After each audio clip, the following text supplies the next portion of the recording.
Hi, I'm Maria from Tax and Trust Accountants and Advisors. Today, I will be sharing about the key duties and responsibility of a New Zealand director, specifically focusing on maintaining company records.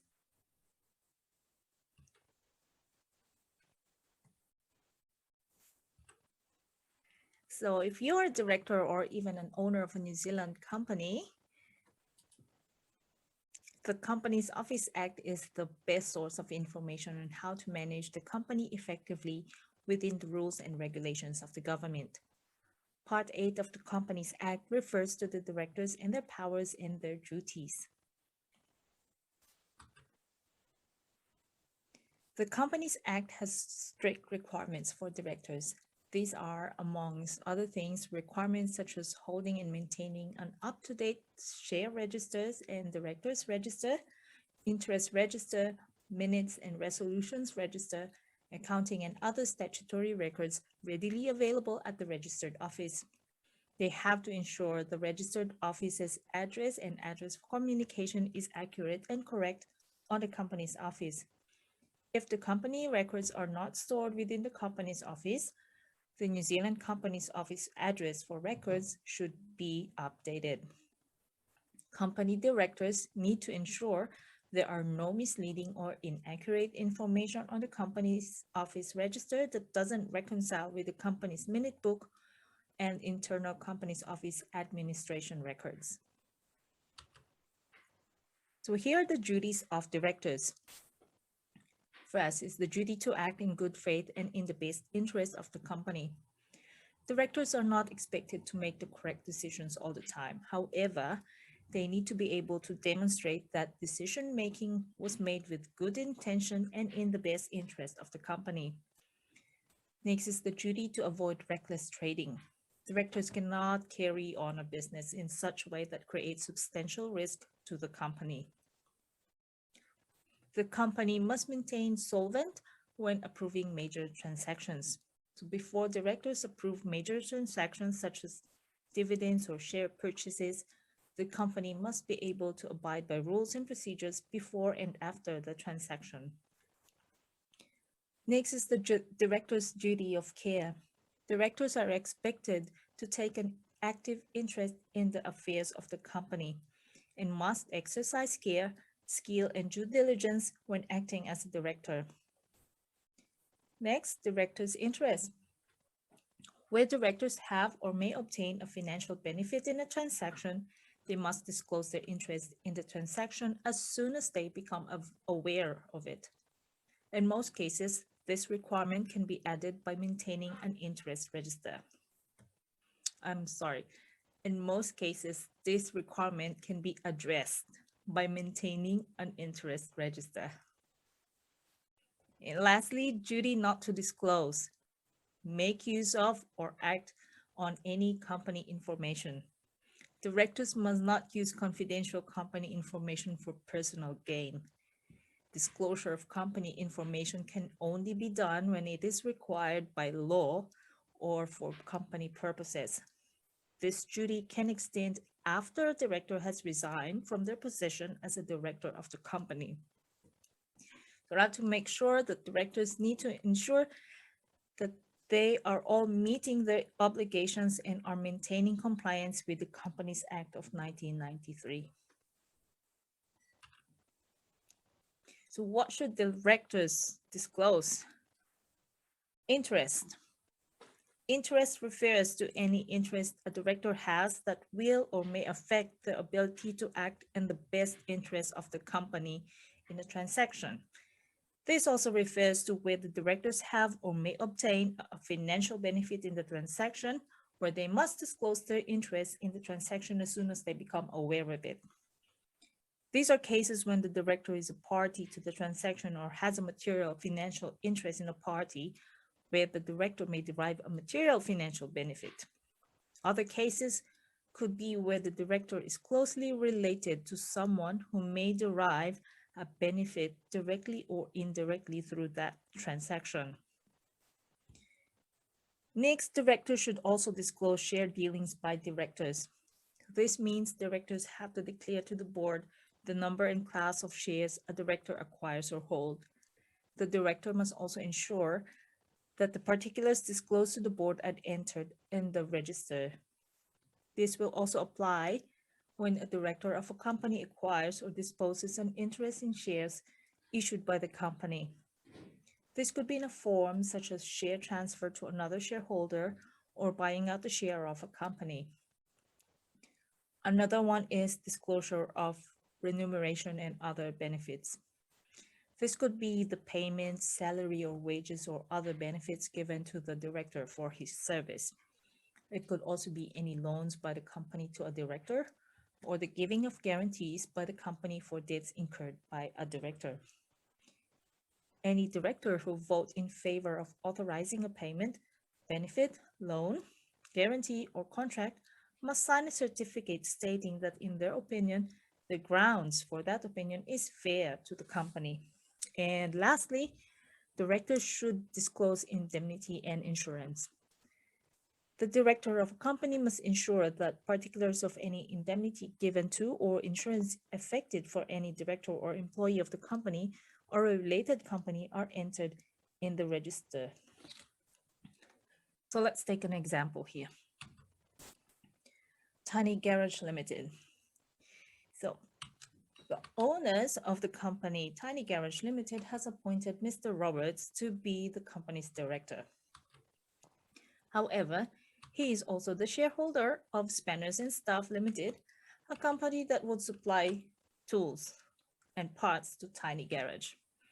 In this scenario, Mr. Roberts have to declare to Tiny Garage owners this conflict of interest when he takes directorship of Tiny Garage, because being a director of Tiny Garage, he would be related in a sense to one of the suppliers where he would get a benefit whatsoever when they have a transaction with each other. So that is an example of an interest to declare. Now let's have another example.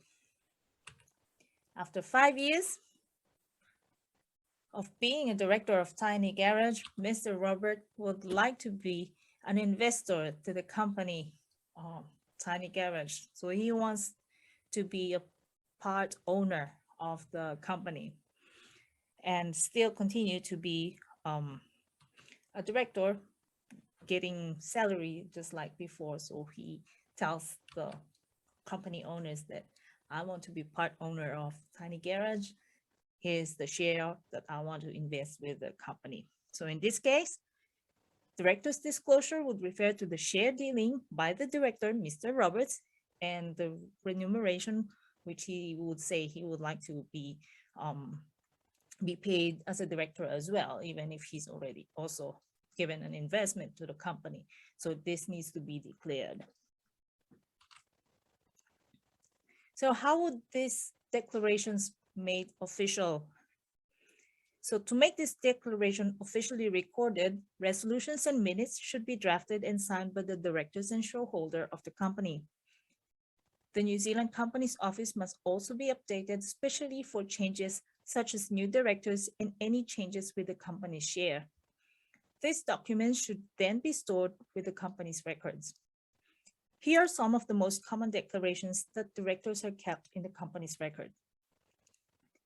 The signed minutes and resolutions of directors and shareholder, signed share transfer forms, signed certificate of fair share value, and other signed resolutions, direct declarations by directors and shareholder. Now let's go back to Mr. Robert's story.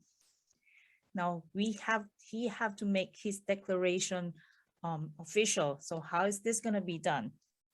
Mr. Roberts and company owners now goes to see the accountant to discuss about this company changes. The accountant serves as the registered office for the company, and the company's records are stored there. So now the accountant drafts a resolution of directors and shareholder, minute of shareholders, and gets Mr. Roberts and the company's owner to sign these documents. Then the accountants updates the New Zealand Companies Office of these share changes and then keep the signed documents in the company's records. So the registered office of the company should keep the company records for this company. These are the things that makes up the company records. Constitution of the company. This is uploaded in the company's office during the company incorporation. Some companies have their own constitution while others would have none. But if they don't have a constitution, it doesn't mean that they don't have rules. They are governed by the Companies Act 1993. The company's office must be notified within 10 working days of any changes with the company's constitution. Minutes of all meetings and resolutions of shareholder within the last 7 years must be kept on record. Interest register. This would refer to the director's declaration mentioned earlier. Company's minutes of all meetings and resolutions of directors and directors' committees, certificates given by directors under this act, a list of full names and addresses of all the current directors. Copies of all written communications to all shareholders are also supposed to be stored in the company records. Next is the share register. And then copies of financial statements and accounting records, and any accounting records for the current year and for the last 7 years. So take note that company records and documents within the last 7 years must be kept in the company records. ConnectWorks and compliance to Companies Office Act. While the New Zealand Companies Office does not require companies to submit to them these director and shareholder documents, a company must keep these records at its registered office. If we are the registered address for your company and we are authorized to file your annual returns, we use ConnectWorks to manage the compliance of holding your company's records. ConnectWorks has a very comprehensive way of storing company records from documents available from the New Zealand's office and to the minutes and shareholders of directors and shareholders. It also has a comprehensive documents template library and management capabilities such as shared access and electronic signing. So let's have a preview of how ConnectWorks interest register look like. So here is, as you can see,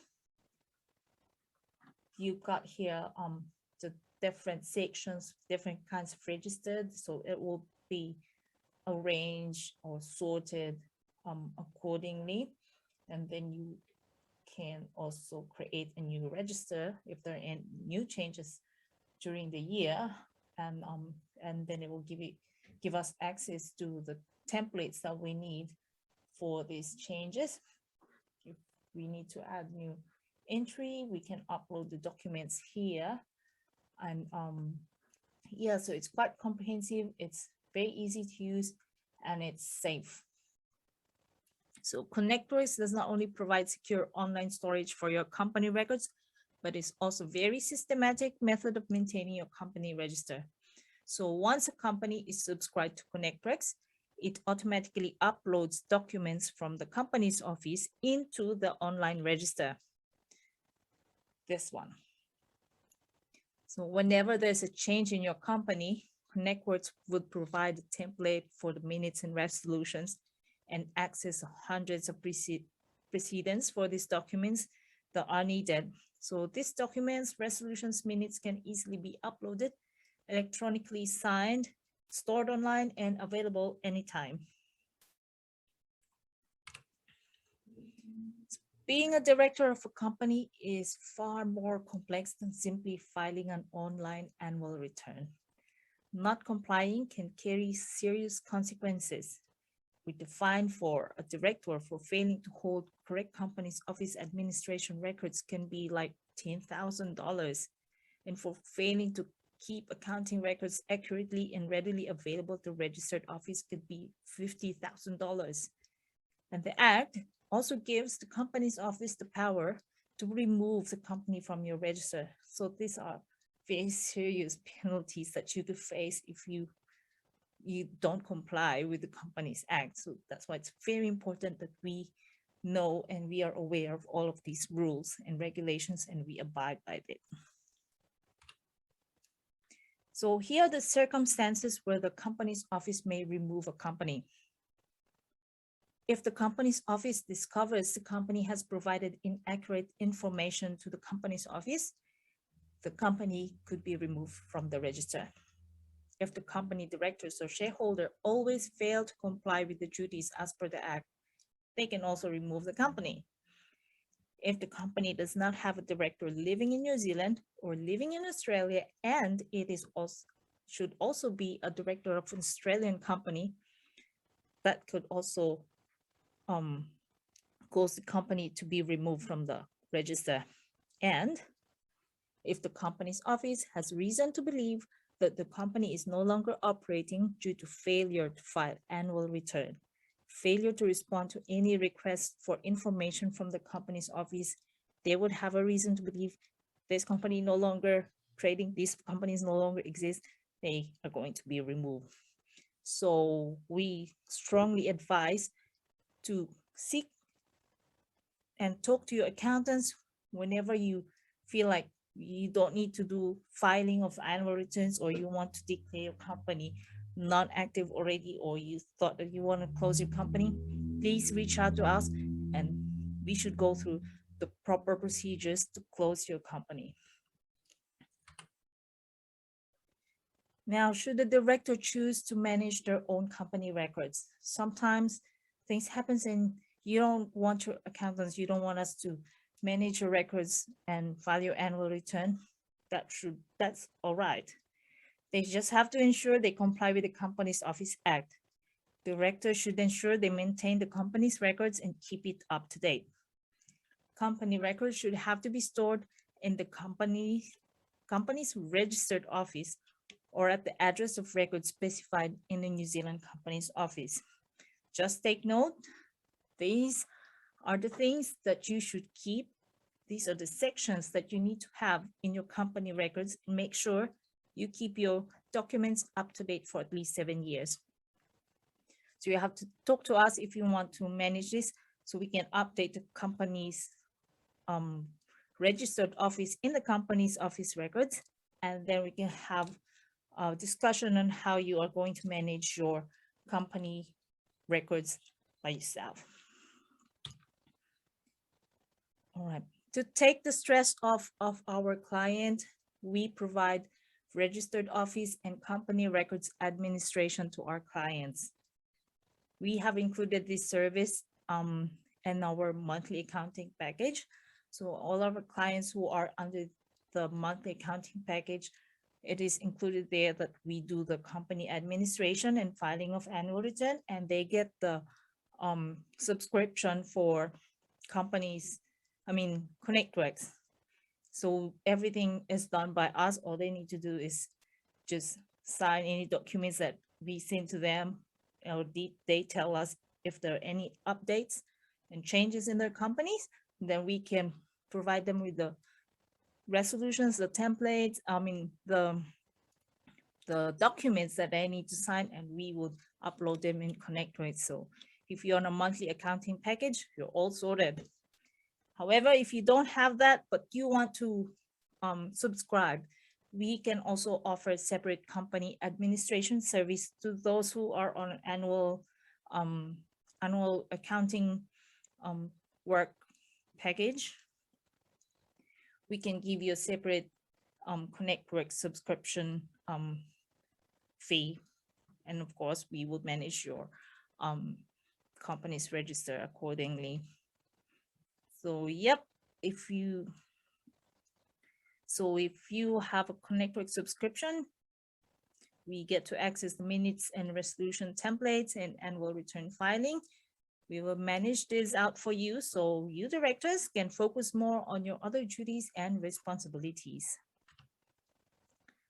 So if you'd like to know more about ConnectWorks, company records and administration and record management, please don't hesitate to contact our office. If you know anyone who may benefit from these services that we offer, we are very happy to help. Please do not hesitate to reach out to us and pass on our details to them. So it's been really nice talking to you guys. So hope you have a good day and stay tuned for more of these kinds of information tutorials from Tax and Trust. Have a good day, everyone.